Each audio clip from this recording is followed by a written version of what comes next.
Joining us right now, three-time Super Bowl champion Matt Chademole. The only time that Tom Brady and Bill Belichick ever had a game in single digits was back in January '04. You were part of it right here on this field against the late, great Steve McNair and the Tennessee Titans. Patriots ended up winning that game 17-14 before they went on to win the AFC title against Peyton Manning and the Colts. What do you remember most about that game? Well, this is a common topic this week because we all know it's going to be very cold in Kansas City, and obviously a coaching staff wants to downplay it.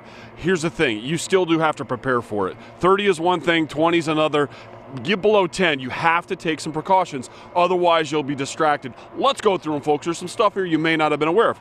Obviously, on your feet, you're going to want to wear a little thicker sock. And a lot of that bothers guys that are used to playing on this surface with a shoe that fits the same way. I'm a size 13. On days like that, I might get a 13.5 or get a shoe stretcher and fit a thicker sock in that. That's a big deal. You get cold toes, it sucks. On your legs, they have these Thermacare, those pads, the old Shaq thing.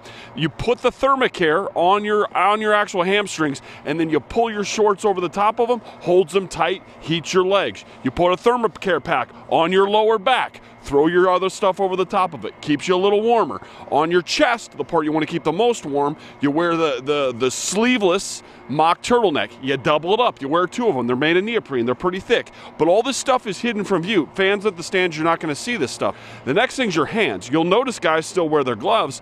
It's not the normal football glove. Every manufacturer makes a regular one that they wear during the warm season. Then they make one that has a little tiny thermal layer in there. Some wide receivers don't love them because it's a little thicker. You don't get as much feel with it. But if you don't wear those and you get frozen fingertips, worst thing in the world. Final spot's your head. I'm an advocate for going ahead and putting the little hoodie on, the face mask.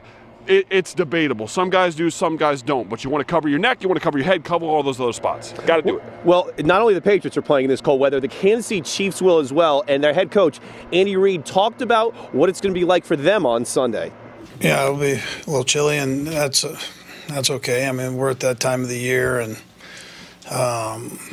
you go play. So I don't think it'll be an issue. We've continued to practice outside and when it was cold and it wasn't, so it's all part of it. I mean, you just kind of adapt.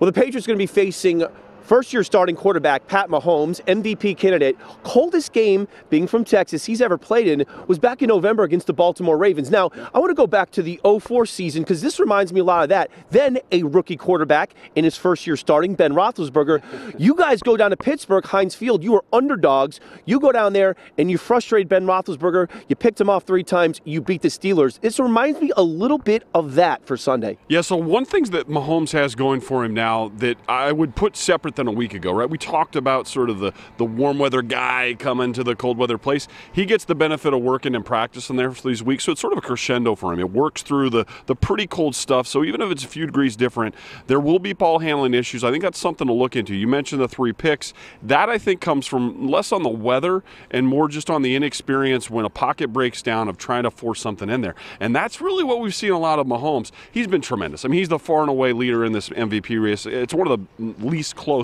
races I remember in the last several years.